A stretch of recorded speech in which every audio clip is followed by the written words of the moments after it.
Lisa, Yes, baby girl.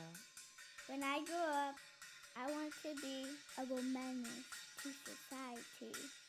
Then so shall you be. Hey, welcome to One Menace to Society. This is Lisa Landry. I'm with Melanie Blow. Welcome to the podcast. Thank you so much for having me. And tell us about the organization that you're an activist in. I am part of the Stop Abuse campaign.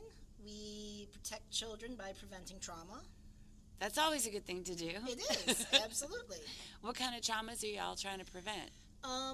There are 10 traumas called adverse childhood experiences that the CDC has been studying for 20 years.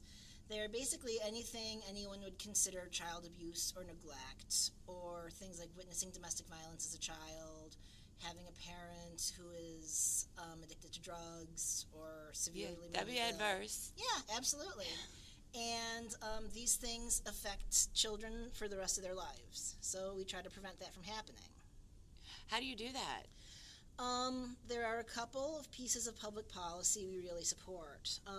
In New York, one of the big ones that we've been very active in the last 2 years has been to eliminate the state's statute of limitations for child sex abuse. Okay. What does that mean? What that means is in New York State, if someone is sexually abused as a child, and they have until their 23rd birthday to press charges. Okay. Or else they will never, ever, ever, ever have a chance to see their abuser behind bars. And that's a problem because it takes most victims years and years and decades before they're able to talk. Okay. So that means that most bad guys go free and they stay out on our streets and they keep sexually abusing more and more and more children. Because it goes unchecked, because you can't take them to court. Right, exactly. Because these people don't just stop after once. Mm-hmm. They keep on doing it again and again, and throughout their life until they have consequences. And if the basic child development, basic psychology and the broken laws are favoring them, not favoring children, that means most of them don't experience consequences. Wow. Well, it does seem like a lot of our justice system is set up to protect perpetrators. Absolutely it is. Family court is another horrible example when we've got all kinds of research that says in the family court, in a high conflict divorce, most of those are domestic violence cases, and most of the time this person who has abused their partner and or abused their children is going to get, at the very least, unsupervised visitation with that child, and very likely will get custody. And that's horrible too. That's basically giving kids to really bad people on a silver platter. Why would they do that? Partially because that's not the way the judges see it. Their training is very bad. Partially it's because the law is very loose. It's in the best interest of a child. A lot of judges see that as meaning having two parents in their life, no matter what. Even if somebody's abusing one of the kids? Yep, very often. And the thing about child abuse, especially with sexual abuse, is that it's so hard for... It's such a big and a bad trauma that kids don't behave the way people think they're going to behave. And judges usually don't get any more training about how a child is going to behave than anybody else. So they don't recognize that, the child might tell a different story a couple of different times. Each time they disclose is a piece of the story, maybe. Okay. Or they might tell a very, very generic story and then go in a little bit more detail and a little bit more and a little bit more. That's actually normal, and that's how kids process it. Mm-hmm. But what judges and what people who don't really understand this see that as the kid is making stuff up. The kid is...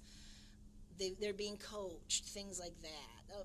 We hear that kids are being coached all the time, and that's not what's going on. Well, how could you prove that that's not what's going on?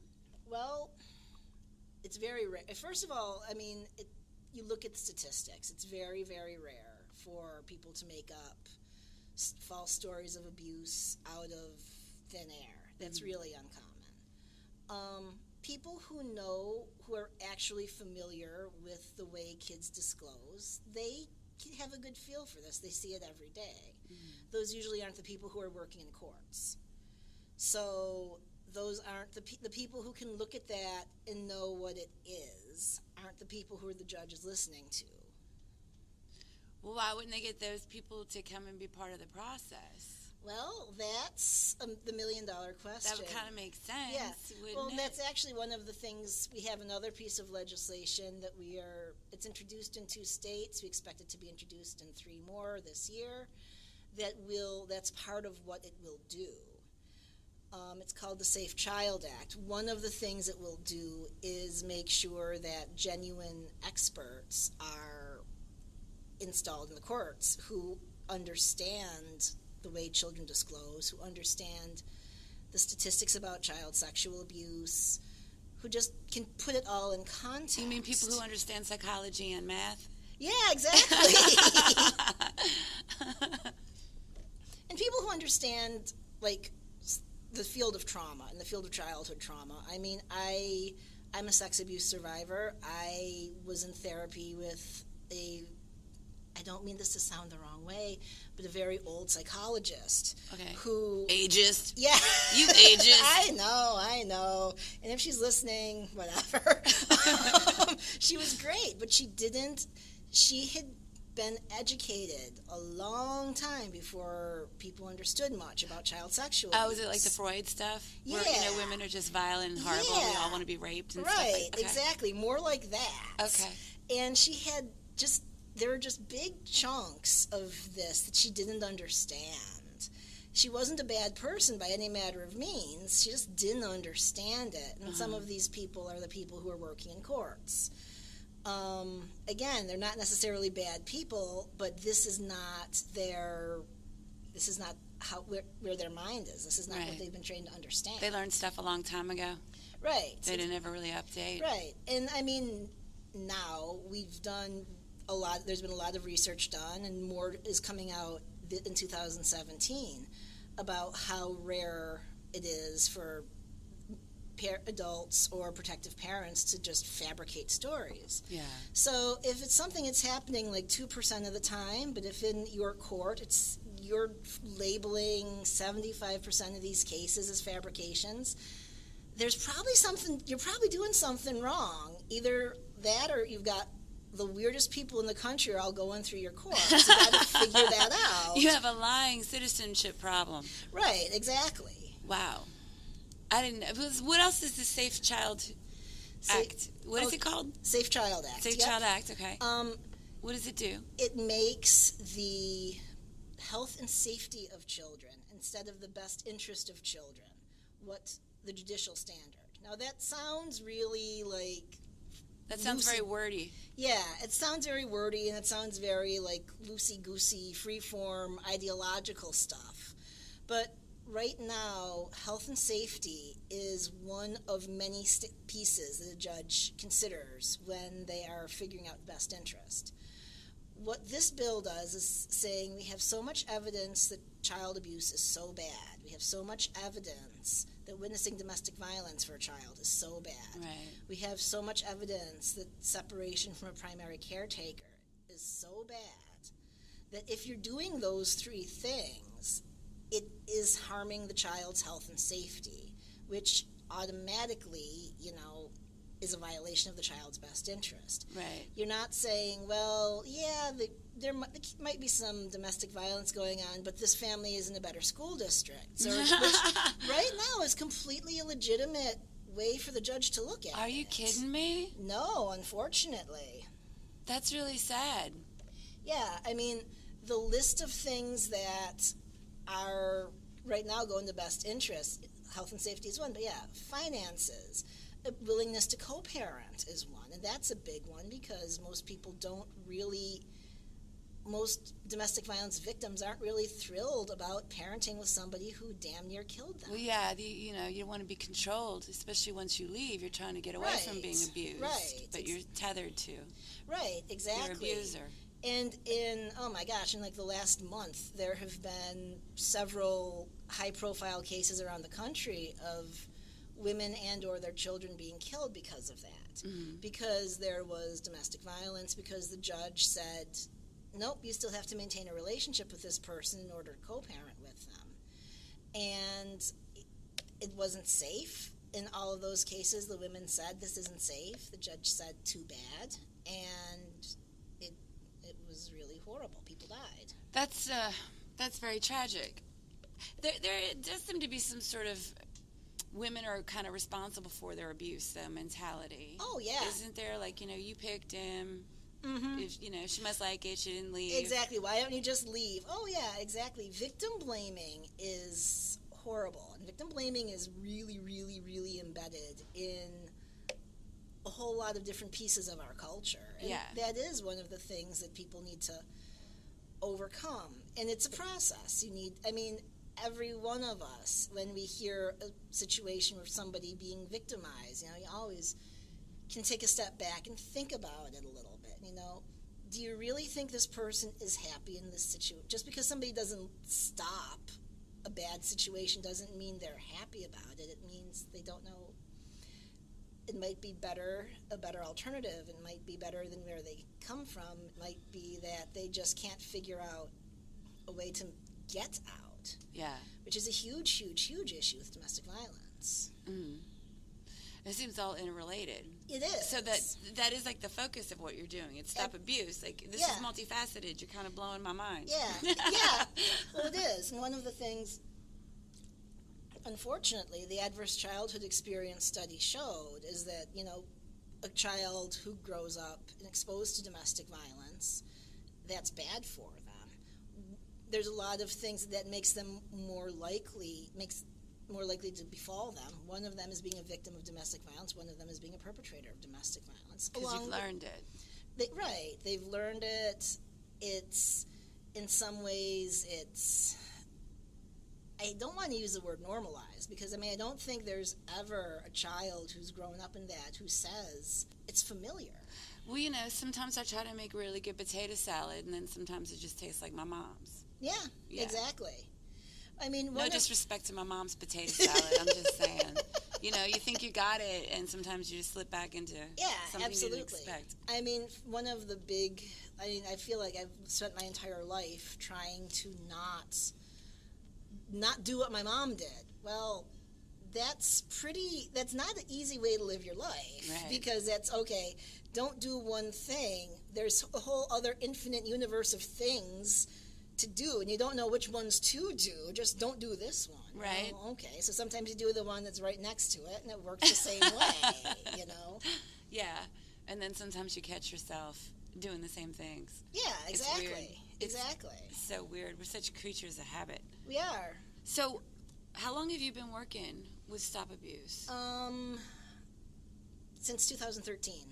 Okay, and what brought you to this organization?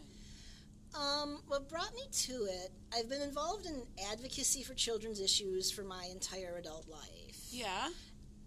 What brought me to Stop Abuse campaign in particular was that my boss, Andrew Willis, really understood that a lot of these issues that we're trying to win in the political realm, the way to win it is to make people on the street understand it. Uh-huh. Because with statute of limitations reform in New York, which is not the only thing I'm passionate about, but one of the big ones. And you got close with that this time, didn't you? We did. We came very close with that. But with statute of limitations reform, people on the street, you tell them your kid has until their 23rd birthday to disclose abuse. You tell them that it takes kids on average 21 years. You tell them that 90% of sex offenders will never see a day behind bars, and this is the biggest thing we can do to fix it. Uh-huh. They want it fixed yesterday. I would imagine People are outraged by it, but politicians are deadlocked against making the change because there's a lot of money on the table by opponents to it. And who would oppose that?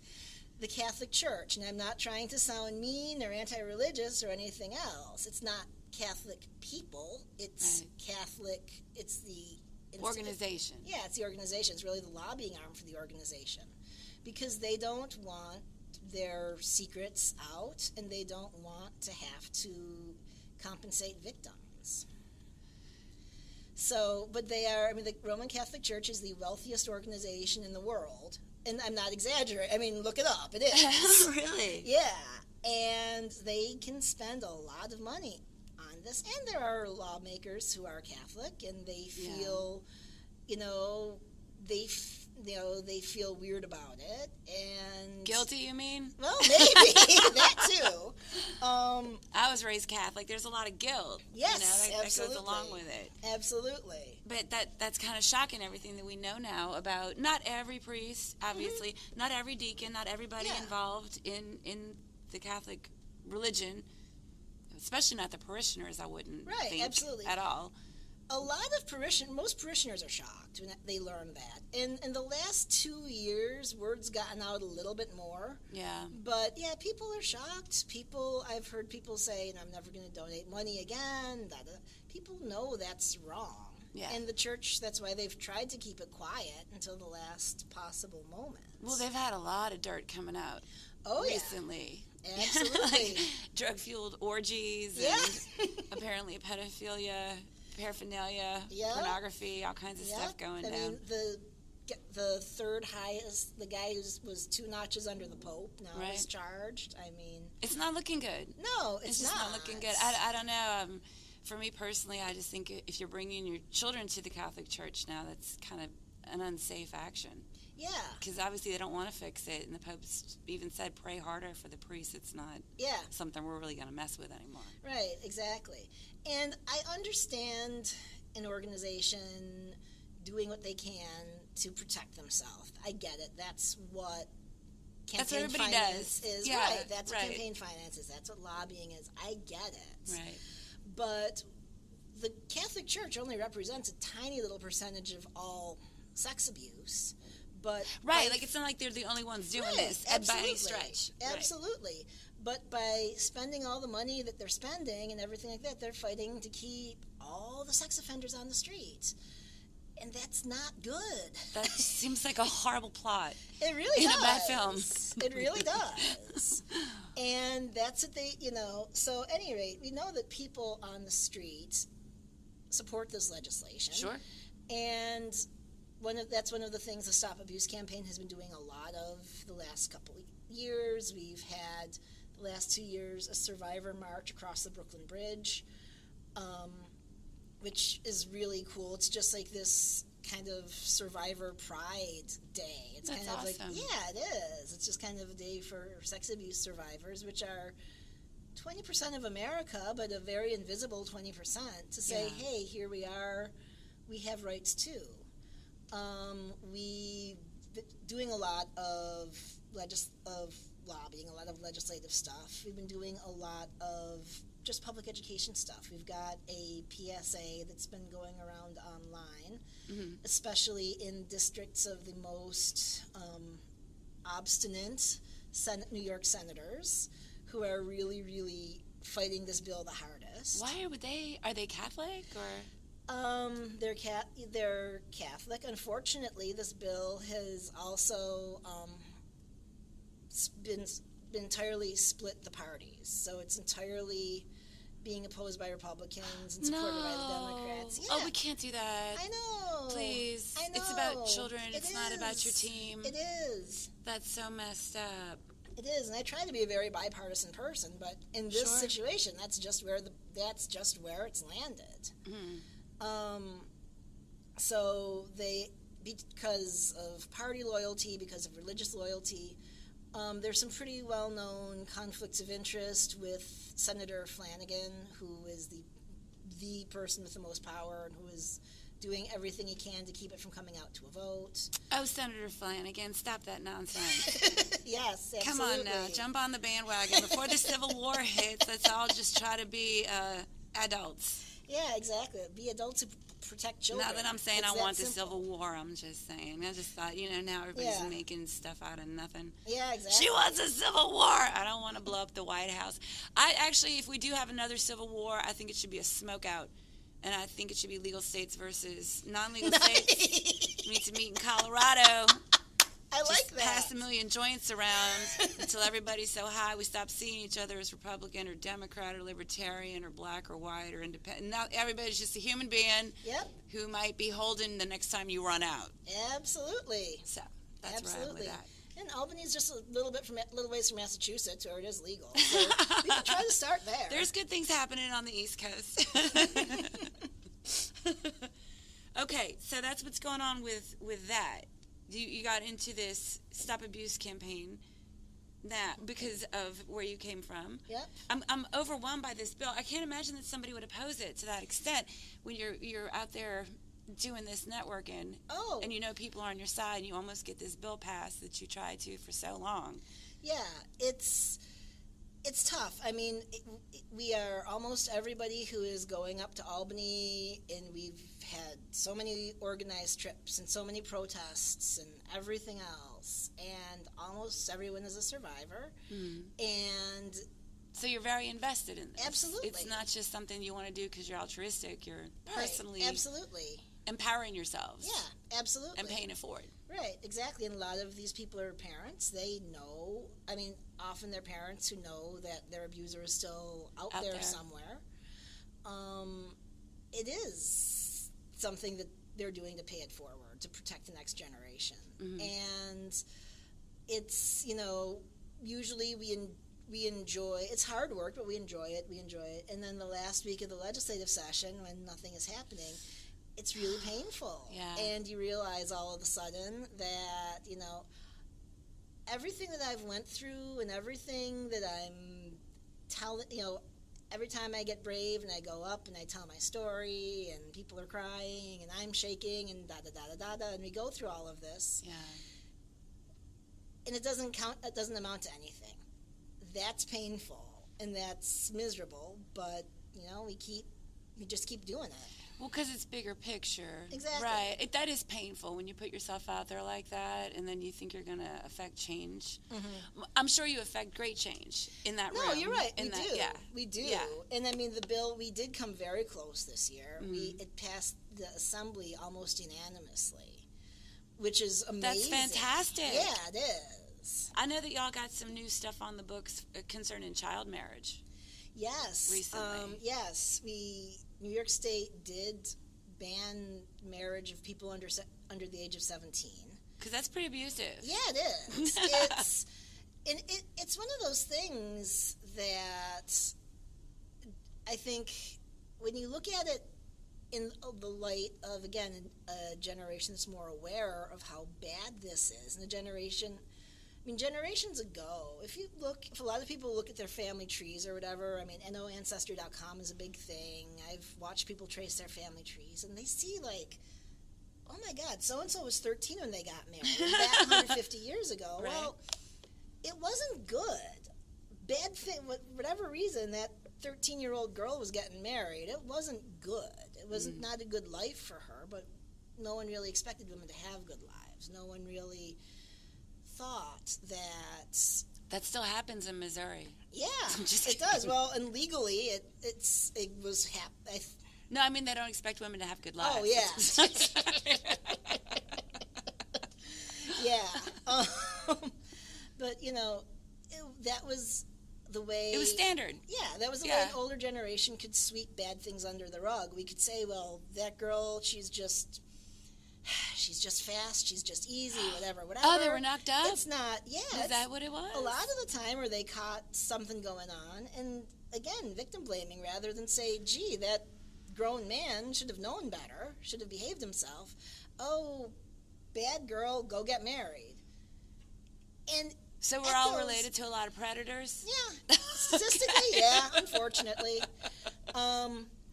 But the echo of that has been maintained in laws that allow children to get married, because it was just a way to kind of quietly bury something bad under the rug. Wow. And pretend it didn't happen. Oh, well, they're already having sex. They might as well just get married and get it over with. Not and never have sex again. Yeah, right, exactly. So then thinking like one of them is a victim who's been... Right, who had a right not to be. Right. Huh. So that's all done? When does that go into effect? Um, Because I know a lot of states were trying to get that passed and didn't I accomplish it. believe it went into effect with the signing of the bill, or maybe within 90 days. Of Wow. signing it. Yeah, I don't think there was anything crazy about implementing with that. So if you're 14 and you want to get married in the state of New York, You gotta wait. Yeah, exactly. I thought you might have a window. No. Nope, I don't think so. And what else are y'all working on? Let's see, we support something called maternal home visiting, which are the programs that help mothers who are really going to struggle to raise their kids. Often they're low-income mothers, but not necessarily, but they're mothers who have often had a lot of trauma, who probably are low-income, who very well may be single, or if they aren't single, they're with a guy who isn't a good guy. But kind of what we were talking about earlier, about how, your mother's potato salad, how we The patterns. we parent the way we were parented. For women who know that that's not good, and women who, there's questionnaires you can give somebody and figure out if they're likely to, if they were abused badly and don't understand how to do better. If they have these risk factors, there are very intensive voluntary programs that you can offer them, where somebody works very, very closely with this woman for usually 2 to 5 years. Oh, that's awesome, because it Yeah. doesn't happen overnight. No, it doesn't. It needs to be very long term, and these workers become a significant part of these mothers' lives. But the mothers who participate in the program, they stop using drugs. They are able to get help if they need to go through rehab, if they need therapy, if they need more education, whatever. This is somebody who's able to help them through each and every step of the process, and that makes parenting a little bit easier for them. Like a mentor. Yeah, kinda. exactly. And they also simultaneously teach them about the basics of parenting. Because, if that basic bonding, that basic attachment doesn't happen, parenting it's not going to feel right to the mother. It's not going to work right. So these are people who help them figure that out. Like teach them, don't shake the baby. Yeah, well, exactly. And teach them not just don't shake the baby, but teach them what to do when the baby's crying. And that the baby isn't crying because the baby hates you. The baby's crying because it needs There's an this, issue. that, or the other thing. Right, exactly. And you go through how to do this. Because when someone's suffering from really bad postpartum depression, or just they're a sex abuse survivor, and being touched all the time is just bringing up Overwhelming. all these overwhelming things. Holding that baby isn't necessarily going to feel good, but babies need to be held. Right. And if you're going to do a good job at mothering, you need to be able to hold that baby. So somebody who can model that, work with them for that, for, hours, maybe an hour once or twice a week. And it does help. That's beautiful. Yeah, it is. It works. There's all kinds of evidence that it works. Yeah. And it's even though it's intensive and it lasts for years, it's much, much cheaper than getting CPS involved. Yeah. And these mothers, they do better. Their children do better. The children don't get abused. It's great. And only about 5% of mothers have access, of eligible high-risk mothers have access to this. Are you kidding? Nope. Is that because of finances, or is it volunteers? Yeah, it's mostly because of finances, and it's not like with SOL reform where there's people who are actually opposed to it. It's just nobody knows about the programs. People have been very slow to understand why we should prioritize them, or people just think that you get a good thing going and it's just going to take off on its own. Yeah. And that doesn't happen. But that's what people think when they're designing programs. I mean, there's people in this world who are just coming up with programs, and it's like tossing seeds into your garden and walking away. That's the way I garden. That's why it's a holy mess back there. Okay. But the people who know what they're doing, they actually take care of it. Right. But just there haven't been a lot of politicians who actually have been taking care of it. So one of our biggest goals is to get a few pilots going where every single mother in these communities has access to the program. That's wonderful. Yeah, that is one of. Because it's a simple fix. Yeah, it is. Yeah, I mean, I'm not trying to say it's simplistic. It's just right. No, it is. You know, it's more tribal. Absolutely. Like, you know. Absolutely, it is. The medicine woman's going to come by and sit down with you. Yeah, that's pretty much what it is. That's how we're wired. Yeah, it is. Absolutely. And again, for these women who don't have a safe relationship with their mother. Sure. Or who's they're not geographically close to their mother. I mean, me and one of my friends went to one of the sites in Buffalo, which I think Buffalo is like the second poorest city in the nation, something like that. It's like neck and neck with Detroit. Bizarre. I would never guess that. Yeah, Buffalo. I mean, I love it. I grew up not far from there, but yeah, it's a struggling place. And we talked to some of the mothers who've been through the program, and like one of them said she was 9 months pregnant, was being abused by her husband, grabbed some money, ran to the bus station, got on a bus, got off the bus in Buffalo and was in labor, and had to, start her life that. Did she have her baby in the bus station bathroom? Is Thankfully, this a country song? No, thankfully she made it to the hospital, but it sounds like she came pretty close. That's one way to come to town. Exactly. I think I'll stay here. Oh! Yeah, exactly. Leave your mark on the sidewalk. Oh, my gosh, yeah, exactly. But so you get involved with cases like that?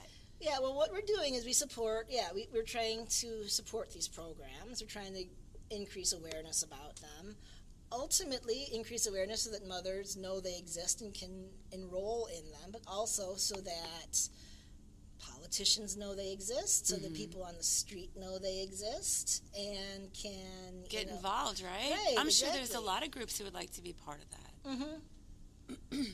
There are, and people, to volunteer for it, to go to your county legislator, to go to your state legislator and say, hey, fund these things. Yeah. Every time, CPS is a mess, and it's a mess nationally. Mm-hmm. And there's some things about it that can be fixed, and there's some things about it that really some of the smartest people in government have looked at it and have really crunched some numbers and looked at a lot of things and said some of these things are really hard to fix. So the best thing we can do is keep as many kids from getting into the system as humanly possible. Mm-hmm. And this is how you do that. Mm-hmm. So, in some communities, like the people who own CPS, which is usually like Department of Social Services, don't even know that these maternal home visiting programs, which is what they're called, even exist. So we want people to understand that and understand that there are options out there. You need to get the word out. Yeah. Why don't you buy a commercial? Because we're broke. We're trying. We're trying. And like I said, we came up with our first PSA this year. Yeah. Which we had to distribute on Facebook and Twitter because it's cheaper. Because we are small and broke, but we're trying. Probably more effective, wouldn't you think? At this point, I think it's if not now, maybe in another cycle or two. I think it's at least as effective. So really, that's not really much of a disappointment. But we're working on a PSA for statute of limitations reform. Mm-hmm. We're interested in doing a PSA for maternal home visiting and for Safe Child Act as well. That'd be great. Yeah. So it's just a matter of funding and everything like that. And we've been really good. People have been very good and have donated footage and donated studio time and stuff like that. Yeah. I was wondering, how do you get your donations? Where do they come in? Like Bernie ran on that $75 idea. That's and a lot of people are doing that now. Yeah, entirely private donations. So we're not getting government money, which means there are no, we can say bad things about whoever in government we want to, which is kind of useful sometimes. Nobody owns you, huh, Melanie? Right, exactly. It's just private donations. Yeah. Do you do any fundraising? What kind of stuff? Can people come and support you? You can go onto our website, stopabusecampaign.org, and donate. I don't think we have any fundraisers scheduled right at this very moment. Okay. Between now and when this airs, that will probably change, but... That's the way it happens, Exactly. Huh? You'll get a call as soon as we wrap this up. Exactly. But yeah, you can go onto our website, stopabusecampaign.org, and donate. One of the things we're doing right now, I'm working with an awesome photojournalist in Rochester named Arlene Thaler, and she and other photojournalists, because she teaches a lot of people and stuff like that, and she has photojournalist friends all over the state. Uh-huh. We're going to be putting together a photo exhibit about adverse childhood experiences. So what that means is... Like mugshots? No, well, it's... the way we're doing it is just... Arlene photographed homeless people for years and years and years. Mm-hmm. And so we were talking about this. I'm like, okay, you know what? Some of these homeless people who you're photographing, give them their ACE, here's the ACE questionnaire, ask them what their ACE score is. And that's the ACE is the... Adverse childhood experiences. Right, so that's the way you mark it, or score it? Yeah, right. It's 10 questions, and, if you say yes to 3 of these, your score is 3. My score is 6. Mm-hmm. So you're an overachiever. Yes. Yes, I am. Sorry for your struggling, sister. At least you got a high score. Yep, exactly. That was school for me. I was getting high scores. Oh, sugar. And I mean, Arlene and I, because I do a little bit of writing and stuff as well. I've read a lot of your blogs. Yeah. You're super talented. Yeah. And so we spend time in Rochester and kind of the worst part of the city where there's a lot of drug addicts and a lot of prostitutes. Right. And, giving them their ACE scores, talking with them. And these people aren't drug addicts and prostitutes because they've lived good lives. Yeah. Their scores are incredibly high. And so far, we have never met anybody who's unhappy being asked about it. They like having somebody to talk to about it. Yeah. And so we just keep doing that. But sooner or later, a photo exhibit is going to emerge from all of this. From everybody, not everybody, but many of the people you've sat down and talked with, and she took their pictures. Yeah, absolutely, exactly. That's going to be fantastic. It will be. And it's going to get opened up to more and more different artists, different photographers whose the same idea is going to look a little bit different to them, so different people are going to have different takes on it. It's just going to inspire. Yeah, it's going to be really, really impressive. We're not there yet, but we're getting there. Sure. That's great that you're putting that together, because I think people tune out to the homeless or drug addicts, hookers. They wanted that, they're doing it. Right. They could do better if they wanted to, so they chose it. Right, exactly. Yeah. And I think a lot of our homeless, too, are vets. I don't know the statistics, but a lot of them are. So they've witnessed a lot of abuse. Yeah, well, they have. Oftentimes. Yeah, they've gone through trauma. Yeah. Just like child abuse survivors have, just like rape victims have, just like domestic violence survivors have. Mm-hmm. We know a lot about trauma from studying vets because it was like the obvious place to look for it. But as more and more researchers have learned about it and started looking in other populations, they're like, oh, wow, a lot of women who've never been in combat have PTSD. Why? Oh, they were abused as a child. Oh, they were abused as an adult, Bombarded by constant stupid messaging. Right.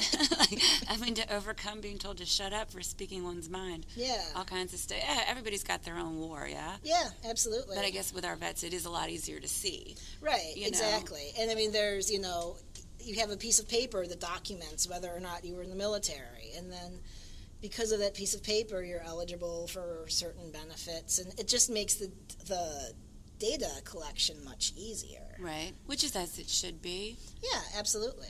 I wonder, too, I never thought about this before, but I wonder if people also, because our veterans, obviously heroes, many of them signing up, leaving their families, not even knowing if they're going to come home. So thank them for their service all the time. Absolutely. Yeah. I do think, though, it's more respectable to be a combat vet than to be somebody who escaped a super abusive family relationship, dynamic. You know, because that just seems kind of like, why wouldn't you? You're human. Why would you not get over that? Right. Whereas you got shot at. That's Right. messed up. Right. I mean, a whole lot of us are fighting our own wars right now. And I mean, I don't begrudge veterans anything. I'm enormously grateful that they make the choice to do that. Yeah. But I mean, for a whole lot of children in this country, growing up is having the same effect on them as fighting a war is on veterans. Yeah. And that's a problem. Because it's every day. Exactly. And you don't know if you're going to get out. Right. Exactly. That's kind of depressing. Yeah. Where can we go after this? I don't know. I just don't want to cry, so we can take a picture. What else do you have going on that people can? Where can we find you? Like I said, go to stopabusecampaign.org, and that's all one word. And Right. if you put .com, that's okay. And You will be redirected. Yes, exactly. We just kind of prettied our website up and made sure that will happen. So we post articles, we post blogs, we are doing more and more with the adverse childhood experience study. We're trying to get more and more people to write about recovery and healing and things like that. Because if, yes, trauma is bad, but it can get better. And there are certain things that will make it get better a lot faster. And so we're trying to get people to write about that, to write about healing. We're trying to get people to write about parenting, especially parenting if you have survived a lot of trauma yourself. And some of those things that seem normal and natural for your neighbor don't seem normal and natural to you. So look for more of that kind of stuff as time goes by. More stuff about the adverse childhood experience study and what if take your. I mean, it should be one of those. Can people take it on the website? Yeah, yeah, you can take it and learn what that your particular score means to you. That's one of those things that doctors, not all of them know what that means, and they should, because it does have impact on your health and on risk factors for certain bad things happening to you. So if you understand it and you can make your doctor understand it, you're going to be healthier, and that's good. Yeah, health is good. It is. That seems very simplistic. Yeah. So it seems like you're really trying to branch out and bring more people in with these projects that you got going in the new website. Yep. And what's next for you? I don't know. I love doing what I'm doing. Yeah. So I plan on continuing with it. I think that in New York, in 2018, when the legislators go back to work, we're really likely to get SOL reform done. You'll be there. Just send love letters to Senator Flanagan. Absolutely. Hey, boo, thinking of you. Do the right thing. Absolutely. Yeah. I mean, to keep the pressure on those guys. Expect that's going to be the year. We are hoping to get the Safe Child Act out in a bunch of states this year. We're really excited about that. And hopefully going to get some of our maternal home visiting pilots up and running. That's a great program. What if somebody can't donate money? How can they be involved? We absolutely have things we want volunteers to do. You can volunteer, especially if you have social media skills or web skills. That's not the only things we need, but we really need those. We're really, really looking for writers. But one of the things I need are readers. I need people who can read newspapers, and not even on paper, but electronically. We do everything electronically these days. And find particular kinds of stories and let me know about them so I can respond to them. There's a lot of things we need volunteers for. And even, especially in New York where we're most active, but we've got state chapters all over. Oh, I didn't know that. Oh, yeah. How many states are you in? I think, we've got very good active chapters in about 5 states. And we've got chapters that are getting to that point in about maybe 10 more. So we're getting there. But yeah, to have volunteers in the states where we have any activity at all is helpful, because they can be local eyes and ears. And when there is an event, a protest or a lobby day or whatever, just people who can come out there and make noise. That's always helpful. Why don't y'all shame the people who are keeping these bills from getting passed? I mean, because nobody wants pedophiles and abusers to get away with it. Yeah, exactly. Well, believe me, we're trying, and we really want these people to fear that they're not going to get reelected. It's been difficult, but I think we are starting to make a dent. I mean, we had days where we were emailing our whole mailing list and saying, okay, call Senator Flanagan. Right. So when I did that, lo and behold, you couldn't even get through at times because so many people were calling him. Uh-huh. And that's good. That's what needs to happen.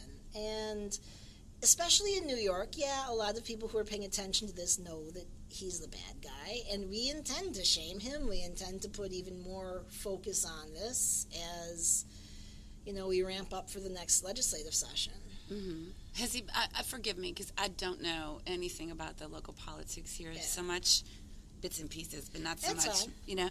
How long has this person been in office? A long time, and he even ran unopposed for a bunch of years.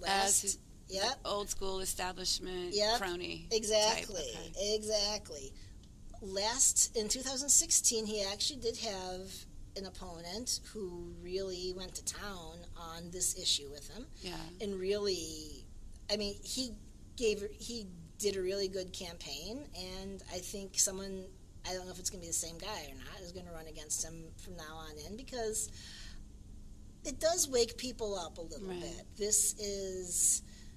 Most Americans aren't that interested in politics. Right. I think this last year that a lot of that has changed. People are getting more interested. Everybody's mad on Facebook. I know. And being mad on Facebook is not... It's not cooperative. No, it's not. It's not doing anybody any good. No, it's not. But, take some of that passion and do something, channel it in the useful direction, and now you can actually change the world. Totally. So that sounded stupid. Totally. It is. It really is just baby steps. Yeah, it is. So that person might win this next election they choose. Yeah. Yeah, he might. Well, I'd like to give $5 to that campaign. Cool. I'll let you know when he gets up and running. Excellent. That's like a nonpartisan issue. I don't care what party. Well, it should be. It should be. Absolutely should be. I mean, protecting children should not be a partisan issue, and it isn't always. That's just how it's fallen on this issue in New York State. Wow. So tell me, because I've read your blogs, tell me one of your favorite blogs that you've written, if you can remember one. Oh my, well this is kind of funny because I just reposted it the other day. And in light of Chester Bennington's suicide, I'll mention it. Rest in peace. Yeah, rest in peace is right. I grew up, I was in high school in the 90s. I'm total 90s music chick. The first time I read Charles Cross's Heavier Than Heaven, which is a biography of Kurt Cobain, I was like, oh my God, this guy had a really, really rough life. He had a high ACE score. There's a lot of things that, if you look at it, you have to wonder if they weren't indicative of being sexually abused. So I wrote one about Kurt Cobain's life, not through the way that people have told it, but through, look at the evidence we have about trauma, look at how really his life was, in some ways, statistically, what you kind of expect for someone who lived through that way. But since he was famous and since he had so much success, it didn't make sense to people. But really, if you look at it through statistics, it really should have. Yeah. So they should have seen it coming. Yeah, and it's so sad. I mean, there are all these high-profile suicides in overdoses in the 90s of all these great musicians. Yeah, Eddie Vedder's the only one left. I know, and I love him. So please, take care of yourself, buddy. Please. But, Wrap him in cotton. Oh, my God. Put him in a silver cocoon of Jell-O.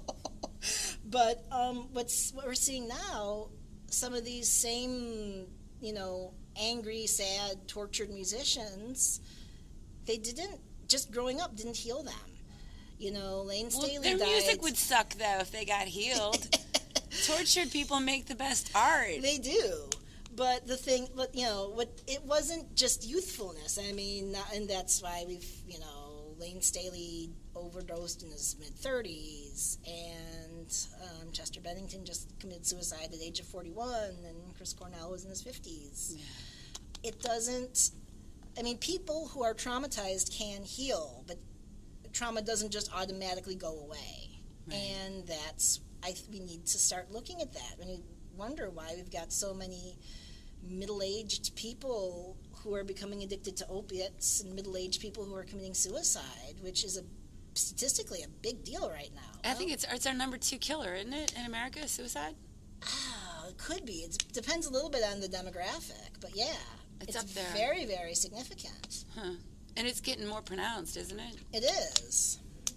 Just in the last couple of years, it's gotten more pronounced. The premature death rate for every demographic in America is going down, except for middle-aged white men, where it's going up, and the leading causes are suicide, overdose, and cirrhosis of the liver.